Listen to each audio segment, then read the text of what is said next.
Welcome to our I Am Workshop Conversation Series, a transformative journey designed to inspire self-discovery and ignite your creative spirit. With your hosts, Anna Maria Davalos, Maria Lanes, and Maclovia Martel. Today's guest is Michelle Masters. Michelle is a personal development trainer and coach with over 25 years of experience. Her work blends neuroscience-based change techniques, family constellations work, and quantum healing to create deep, lasting transformation. Creator of the popular Money Magic Workshop and book, Michelle has helped many people around the world transform their lives and relationships with money, and is widely known as the coach's coach for mentoring top trainers and leaders. Welcome to our show, Michelle. Thank you for being here. Thank you so much. Welcome, Michelle. Thank you. Nice to be with you. Thank you. So my first question. Yeah. Was there a pivotal moment in your life that has transformed you and reshaped you into who you are today? Well, there have been many, but probably the most striking was when I found the work that I now do. Even in the little free seminar with their little like parlor tricks. There's stuff I'd worked on for 4 years in therapy with an absolute saint. But I got so much out of it. Understanding, self-awareness, emotional vocabulary, but things didn't change. And so even at the little free workshop, the things they were having me do, I could feel things actually change, like how things felt differently. And so as I signed up for the training, and as I was taking it, I started doing sessions with the lead trainer. I probably did at least 10 the first year, but probably one of the biggest moments was he's kind of getting into my experience of my self-worth, and it went back to this thing where I felt fatally flawed. That's where we started with, and it went back to being about 2 years old. And so he was asking me what was going on, and because this is when I decided, there was just something fundamentally wrong with me. And he one of the reframes he did, and then he anchored it in, was he said, "What?" He had me look at that 2-year-old from the outside, and he said, "What is this? Some sort of devil child?" And I kind of went, "Oh!"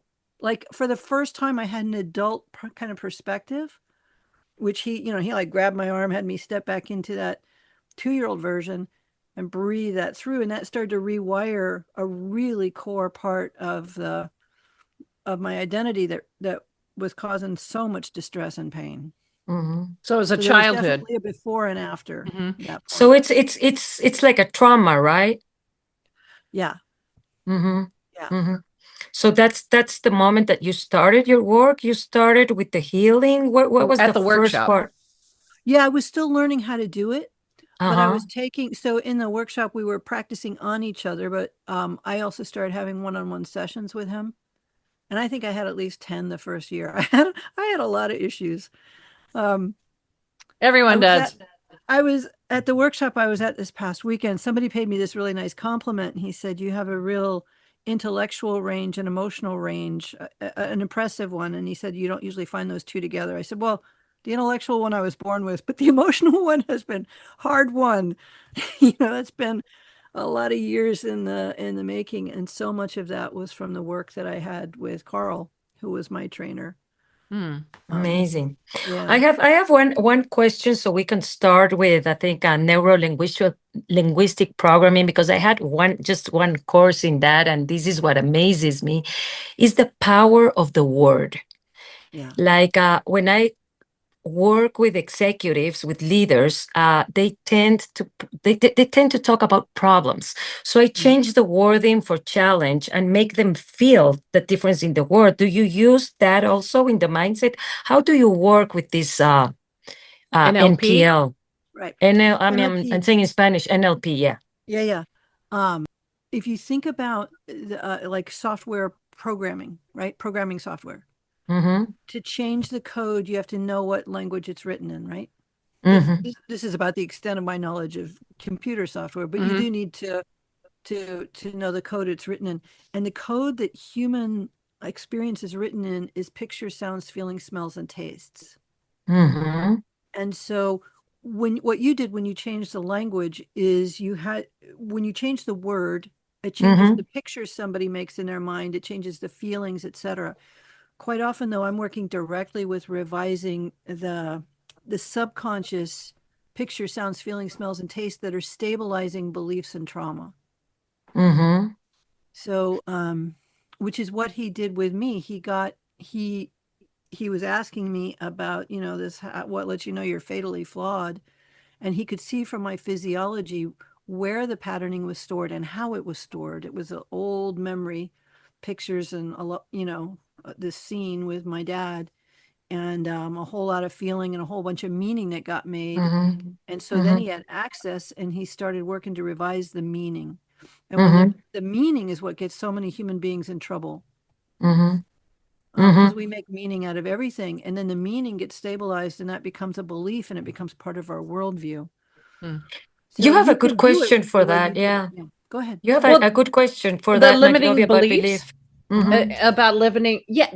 So, could you explain to our audience what are limiting beliefs? Right.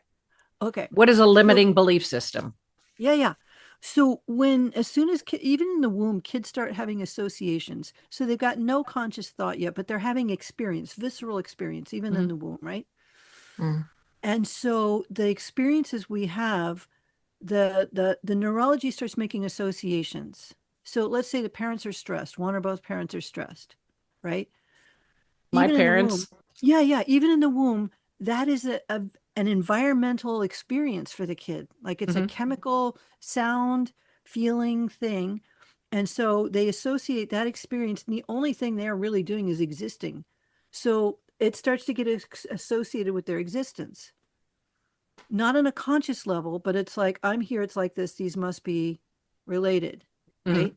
And so they start creating a worldview of maybe, life is sometimes safe, sometimes not. Maybe things are stressful. Maybe I'm the cause of stress. There's not thought yet, but they start having these visceral associations, and those start forming neural nets. So the first 3 years a kid is alive, the most latest research says they're creating about 1 million neural connections per second. Wow. Mhm. Wow. And so the first 3 years are when most of our beliefs get formed, and pretty much by 6, all of our core foundational beliefs are Mhm. formed. I used to work with Mm-hmm. preschoolers. And unlike your phone, your brain is not designed to update itself. Yeah. So, and kids take everything personally. They do. So they don't Mm-hmm. have an ability to see it as outside of them. So I was listening to this veterinarian who was talking about how to train cats.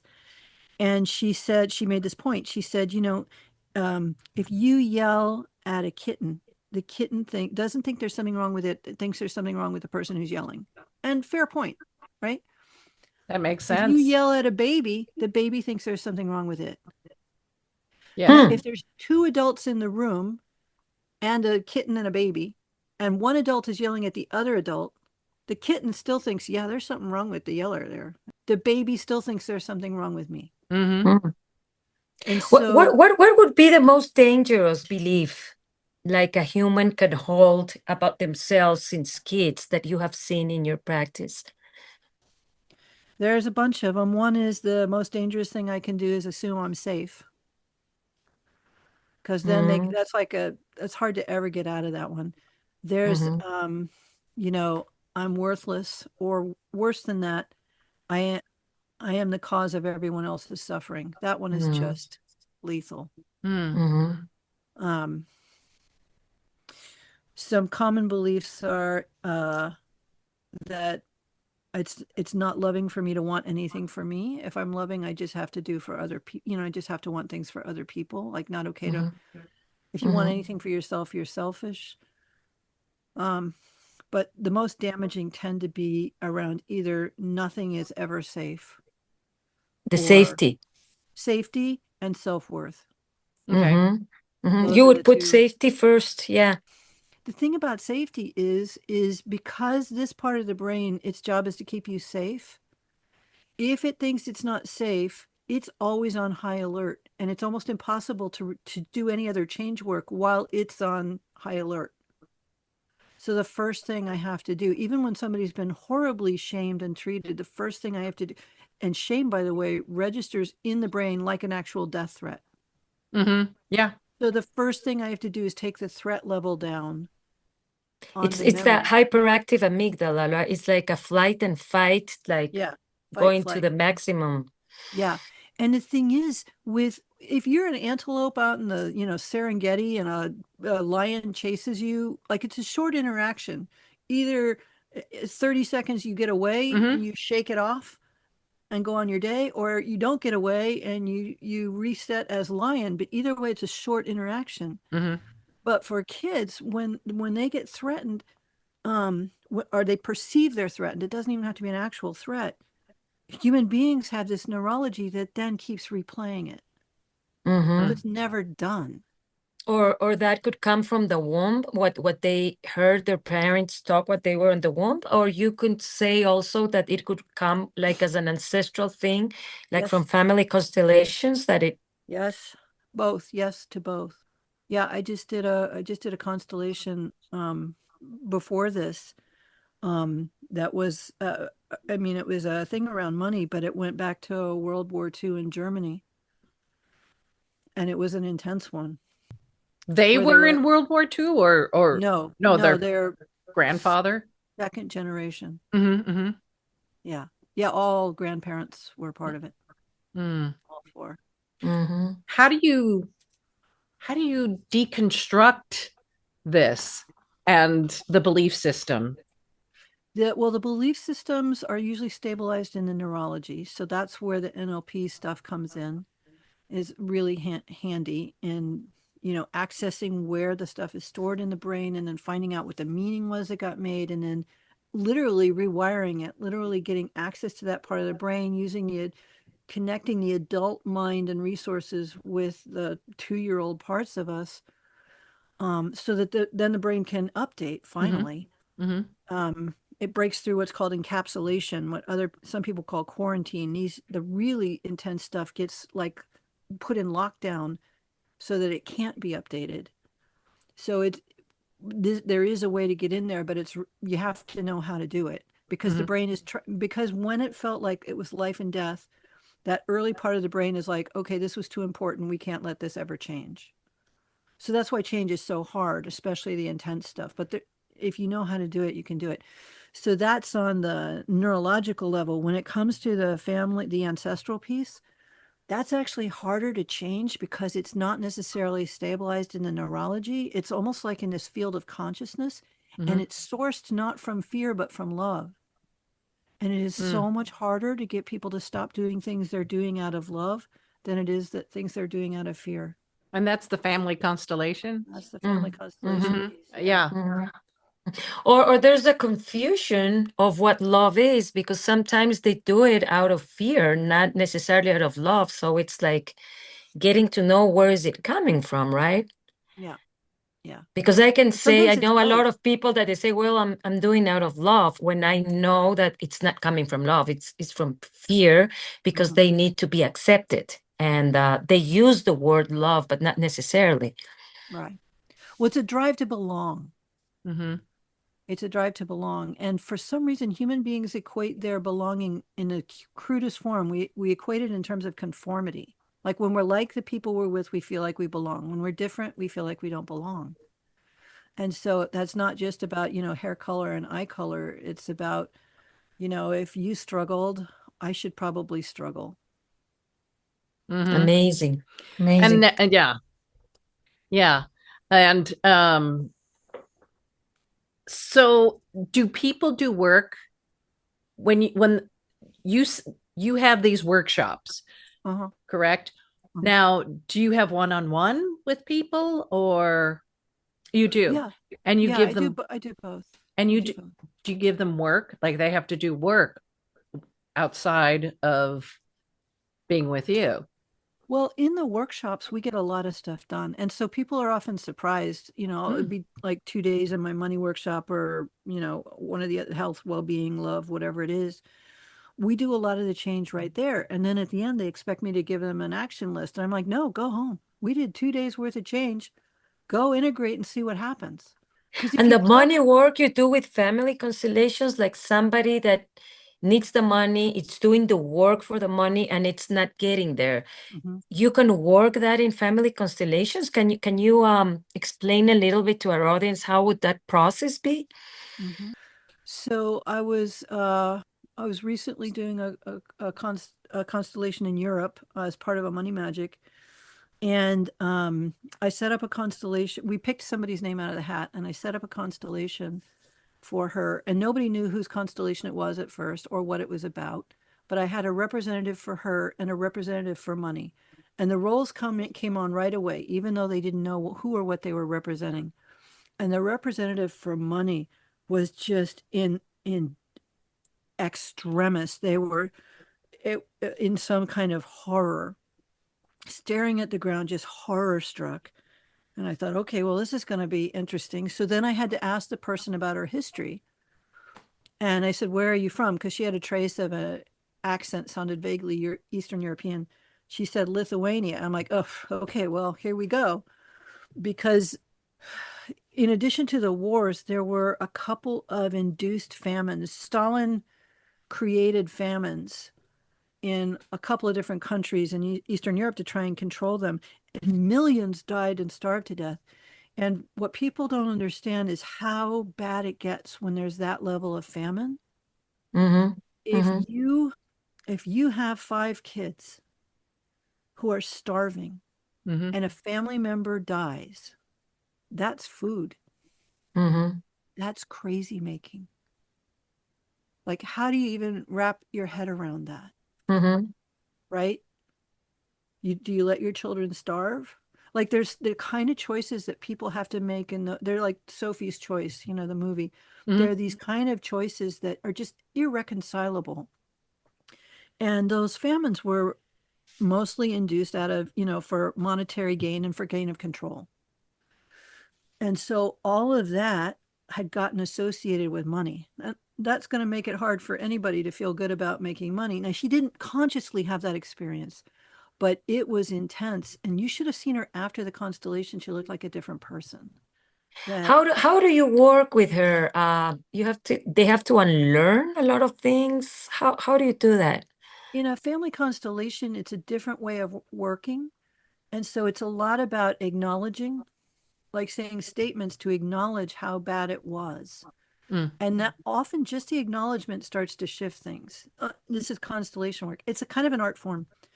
But if you can properly acknowledge that which nobody could face or acknowledge or even let themselves feel before, and then start to point out, like, you have to start to point out, okay, so that all happened. Does you struggling with money help anybody, in the 1920s? But the acknowledgement starts to shift things on a very quantum level. Family constellations are very, very, very quantum. Um, you can see changes happen almost immediately, sometimes from a constellation.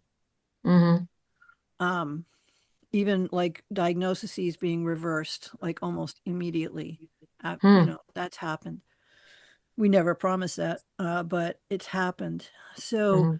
that's in constellation work. When it's something we experienced ourselves, then it's more of the rewire, like getting access to the original incident where the associations, the belief got formed, Mm-hmm. and revising those, and then noticing, and then letting the person integrate and see what happens. Mm-hmm. Mm-hmm. Because quite often it's just different. Very So you fell interesting. into this immediately when you went to your workshop. Yeah, I had been looking for what I wanted, and within 30 minutes, I'm like, oh, this is it. This is what I want to do. and I was and then 30 you years ago. That was over 30 years ago. and Yeah. you know what? It's now the internet is filled with what you're talking about, Yeah. and you were one of the first people to Yeah. To talk start about with. this. And Yeah.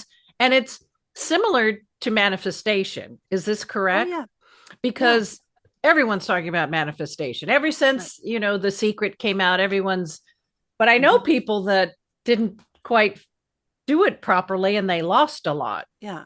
Well, if you like, I have nothing against affirmations, but if you have subconscious patterning running that you're not okay or you're not worthy or not okay to make money or you don't deserve stuff, like that's running on a 24-hour a day loop in your brain, never, a f- with millions of processing units.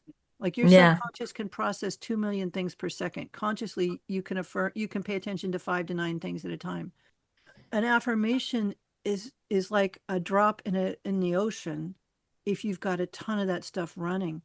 But when that stuff gets sorted out, when that stuff gets revised to now like understand, oh no, there's enough for everybody. Oh, it's okay to want, it's okay for me to thrive. Then everything changes. I got a manifestation coach. Oh, And that's the best and I think story I she heard. manifested me because I paid her thousands. And basically I had to write a lot every day, read it, um, do a release letters. Yeah. And she And I heard was she kind was of a getting, film director, so and I thought got she- upset because it was so much work. Yeah. Yeah. Well, and it's conscious work that's trying to change subconscious patterning. This is how most people try to change subconscious patterning is with conscious work. So trying to consciously change subconscious patterning is like if you imagine your subconscious is the basement of a building, because it is, it's kind of the basement, it's the foundation that everything's built on. If you're 40 years old, let's say you have a 40-story building, the first 3 levels below ground will be the foundation. Mhm. If there's old wiring in the Mhm. basement and you send a bunch of electricians up to the penthouse to talk about it, at some point somebody's got to go in the basement and actually rewire the darn thing. Mhm. Yeah. So that's what makes the real difference. It was, we had to do release letters. So we had to write, Yeah. about our parents and what we would say to them and how they hurt us, but we sort of apologize, like if they're in the room with you and you release these emotions. Uh-huh. And I did, cry when I was reading them or writing them, and then we write what we want. I don't know if it was right for me because I felt like I don't know, I just felt like it was, I don't know if that was helping me or making me pissed off at this, that I paid all this money to do, For the payment. Yeah, I'm like, I don't know. Yeah. I don't think you, McLovey, I don't think you were resisting. I think that was like a deluge of conscious work to try and change stuff that's like you got access to the feeling, which may have helped. But I don't know that necessarily rewired. And we're also used to thinking that change has to be hard and take a lot of work. It was a lot of work. Yeah, exactly. But the thing is, when you know how to do it, it doesn't have to be a lot of work. So to get back to what Anna Maria was asking, we think the brain is one thing, but you've got the cortex up here. That's your conscious mind, not fully developed until for women 20 to 25, for men 25 to 30, or as my teacher Carl says, somewhere between 30 and death. Like, the last part that comes online. Our emotions come online in the wombish. Mhm. And then this oldest part of the brain, the part that is it's in charge of the 4 F's: fight, flight, feeding, and reproduction. It's an old biology joke.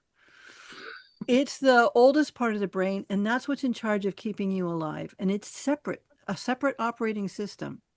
It's sort of like the United States government. There's these different departments. They do not share information willingly, and they frankly regard each other with distrust. There's a little how your brain is. And this part, the part that has safety, has seniority. And because its job, it doesn't care if you're happy. It only cares that you're alive. This part cares if you're happy. This part just doesn't want to die. It's more primal. It's very primal. Yeah, it's it has to primal. do with the vagus nerve also, because when I had a panic attack 3 months ago. Mhm. And what is amazing, it was here. I know it was safety. It was this Mhm. part. And everybody was telling me it was the vagus nerve, but maybe, Well, of they're course, it was the related. nervous system, but maybe it was the brain part. Yeah, they're related. And so here's the thing. Because this does not think or reason, if a kid grows up getting hit on the head with a hammer every day and they don't die, as far as this can tell, a daily dose of hammer hitting has been proven 100% proven to be survivable because you're still alive. not getting hit on the head with a hammer, it cannot imagine how that would be better because it doesn't imagine. Imagining happens up here. Huh. And so if a kid grows up getting hit on the head with a hammer every day, and then they leave the house at 18 and they go a few days without getting hit on the head with a hammer, this part of the conscious mind is like, Eureka, finally. And this part of the brain starts to get really squirrely and nervous. And that person will find themselves hanging around hardware stores looking for people with hammers. And if they can't get somebody to play that game with them, they'll spend a lot of money in therapy explaining this behavior. But as soon as this happens, like this is like, okay, we're good for another 23 hours and 59 minutes. So whatever we grew up experiencing, if we didn't die, this regards as completely survivable, ergo good. Huh. So for some people, the hammer hitting is shame. They grew up with shame. And since they didn't die, this regards shame as necessary. Some people grew up with struggle or lack. And if they didn't die, this regards struggle or lack as necessary for survival. Like it makes no logical sense, but Mm-hmm. this has seniority. We all of us have like a certain amount, what this regards as an acceptable level of whatever, acceptable level of income, of safety, whatever. Here's the crazy thing. If somebody grows up really not safe, but they don't die, this regards not safe as the way to be safe.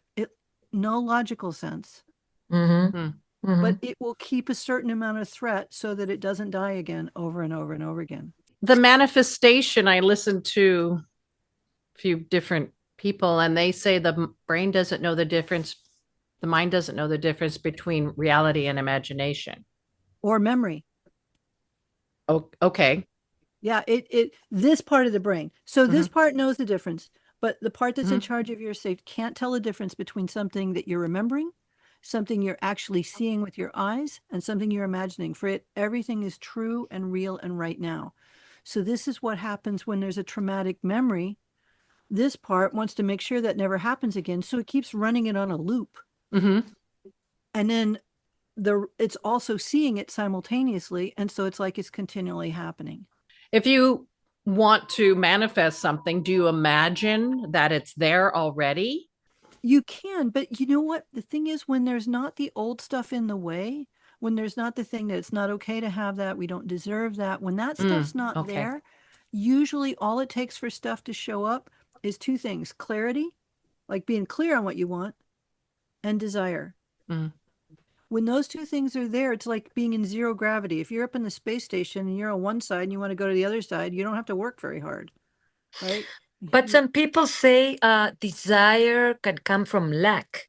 So we have to just think that we already have it and just download it. That's what we were like, kind of listening. I know, I have heard that. I have noticed for me when there's something I really want and I'm clear I want it, it shows up usually within a few days, if not a week. If it takes longer than that, I start to think, okay, what's in the way?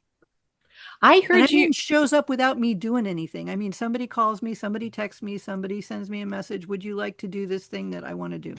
You know, I wrote a screenplay about a gardener, and his truck in the screenplay was a mini Toyota, a red mini Toyota truck from like the 80s, right? Uh-huh.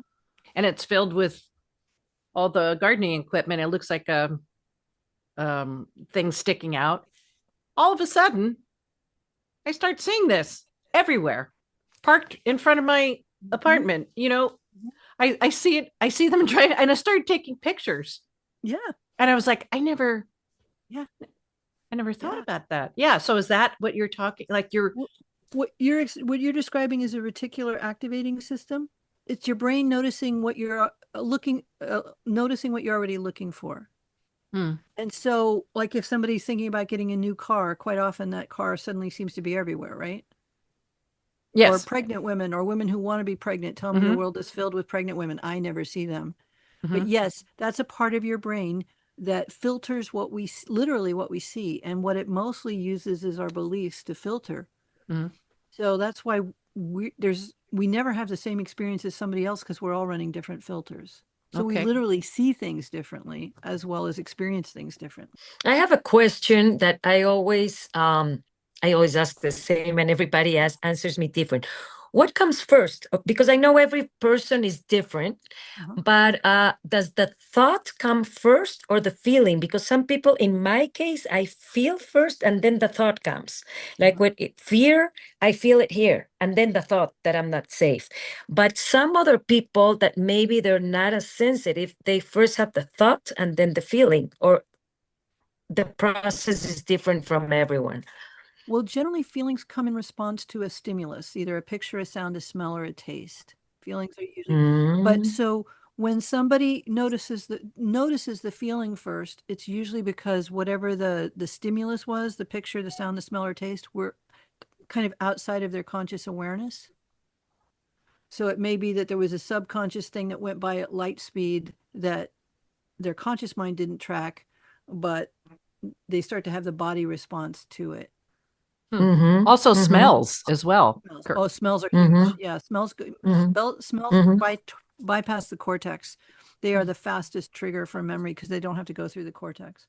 Mm-hmm.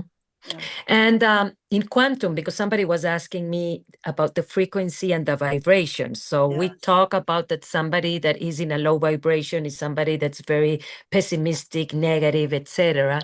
And you put your vibration up with gratefulness and just change it. Instead of complaining, you go to gratefulness and love, etc. But I don't know if you can explain to our audience, because we talk about frequencies in quantum, in the quantum field, and the vibration. And there's a lot of people that want to like understand the difference. Yeah. Well, everything in our universe exists in a state of is vibration because there's no matter anywhere. Like if you keep pulling matter apart to find out what it's all comes down to vibration and frequency. And there's one context where most of us understand vibrational frequency, and that's temperature. So if you think of water, if you slow the vibrational frequency of water down enough, it becomes ice. Yes. Right? Right? Okay. Mm-hmm. Slow down the Mm-hmm. vibration, which is what temperature does. It will slow down the vibration enough that water then becomes solid. Mm-hmm. If you raise the vibrational frequency of water, it becomes steam.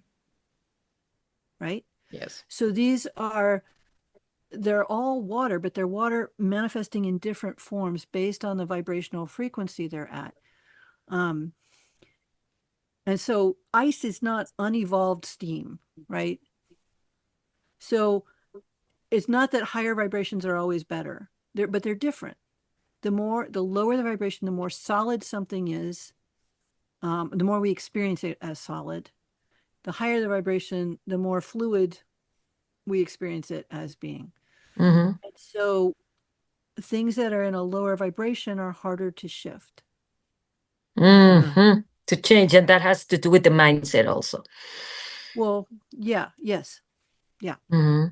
And Mm-hmm. people think that fear is the lowest vibration, but actually shame almost always shows up as lower than fear. Shame is just deadly to us. Mm-hmm. Mm-hmm. Yeah, I had a friend But that used to shame talk comes about from that. fear, right? Fear of not being accepted, because in the shamans, especially in Ecuador and South America, they talk only about two energies. There's either love and fear. So everything that comes with fear as shame and everything, and love is the gratefulness, etc. So kind of like the division, right? So yeah, and culpability. I mean, It's how do you interesting say that? Yeah. because when you think about it, personality, someone's personality, like the happy-go-lucky person, do they attract more things, good things towards them? Yeah, it's called sympathetic resonance. Mm. If you have two tuning forks that are set to different frequencies and you bang this one, so it vibrates, but they're set at different frequencies, this one stays the same. If they are set to the same frequency and you bang this one will start to vibrate as well, even though you haven't touched it. Sympathetic resonance. And so we tend to vibrate towards people who are set at similar frequencies. So if it's a frequency of, then you will, like, if people have sympathetic resonance for that, they'll tend to go into, if you're in the woo and people have resonance for that in them, then they're more likely to be woo. So yeah, I've noticed like if I would go on a walk, you know, when you're walking on the street and cars go and you do the obligatory, you know, wave and this and that so they don't run you over. And but I noticed that times when I was walking, when I was really happy, when I would wave, I would see that the person's whole face change. Well, Um, yeah, it's like when you yeah, smile when you're walking on the street and you smile at someone, yeah, Mm-hmm, or mm-hmm, they smile mm-hmm. at you and you're like, oh, yeah. And your day changes. I have to tell you something that happened yesterday in the airport because this was amazing. Well, there was a bomb threat in Miami airport, so 120 planes were canceled. So everybody was in a bad mood, and we were with this person that was in a really bad mood, Oh, and they were yelling at the people of American. It was American Airlines. I mean, they had, and we decided with my friend to just look at it as an adventure. And we were laughing because I found her. She was in Washington, D.C., and I came from California. I haven't seen her in years. And we were like living the adventure, and we had the best of the lucks. We got the best plane, we got everything. mhm. The other persons that were like in a really bad mood and nothing works, they got stuck on the elevator. They lost their flight in Bogota, and we just went like this. So it has to do with that's frequency and vibration, right? Yeah, yeah, absolutely. And so we attracted the best person, and we just went through. Yeah. well, it's interesting to talk about this because of the political things Yes. that are going on right now and how So certain much fear people and anger. attract certain people, like Yeah, low vibrations. yeah, There's a lot of low vibration. yeah. It's sort of a vibration fest right now, and there's a lot of fear and anger. And the trouble is, you can't fight fear and anger with fear and anger because Mm-hmm. it all it does is reinforce it. Mm-hmm. Great chaos. Yeah. Yeah, yeah, Yeah. It's like you have to turn the light on the dark room. yeah. There is there's one thing about all this chaos that makes me really, really hopeful and happy. In that, you know, eh, between 2012 and 2019, I was traveling a lot internationally, and I started to notice this real acceleration in consciousness all around the world, especially in places that aren't typically known for being, you know, leading edge consciousness thinkers like Hong Kong, Mm-hmm. Singapore, Zurich. These were kind of old Mm-hmm. bastions of the conventional thinking, at least they were. And I started to notice even there this huge like uptick in interest in spiritual things and the vibration shifting up. And in February 17th, 2020, I was doing an Mhm. interview and I said, I don't know what's happening. The escalation of consciousness is just off the charts. And on the surface, everything looks the same. I said, this is not sustainable. Something's got to give. And within like 2 weeks, the whole world shut down with COVID and everybody got this giant timeout and a Mm-hmm. chance to reflect on what they wanted. And it resulted in a whole lot of shifts. And I thought, isn't that interesting? And then, you know, if you've ever remodeled anything, you know that from almost the day it starts to almost the day it's over, it's utter chaos and you wish you'd never been born. Mm-hmm. And then Mm-hmm. at the end, you have a new kitchen or Mm-hmm. whatever.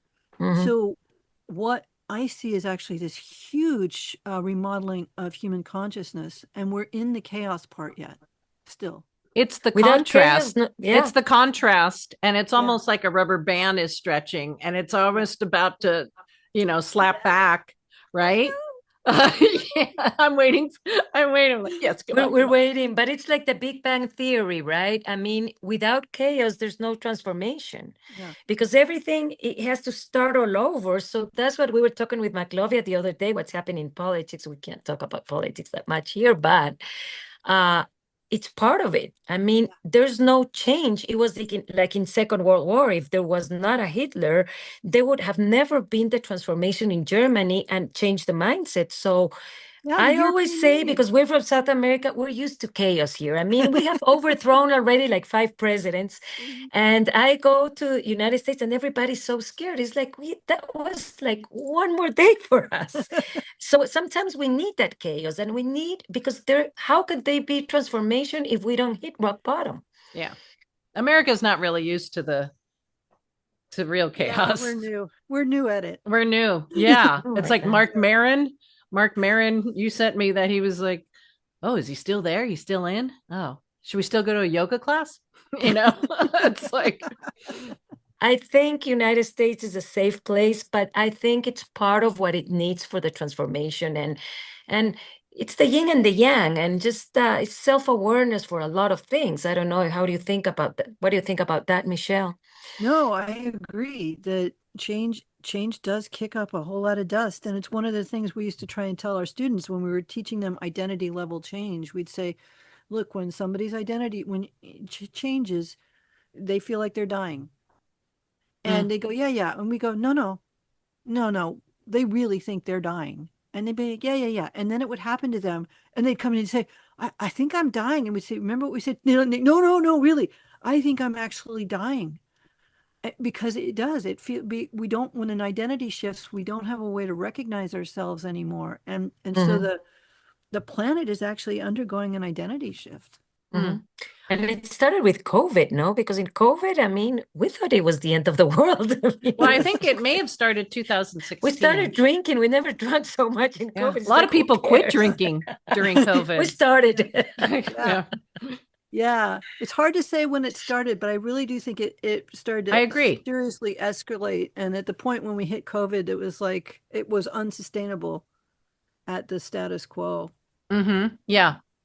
How do people get a hold of you? How do people um take your workshops? I have a friend of mine that's taking your workshop. You have like a video workshop, I think, or something. I have I'm not sure which one. I have one that's coming up on the Shift Network, February 17th. It's a 7 week, live online, one on rewire your money mindset or rewire, yeah, something like that. Rewire your money mindset, something like that.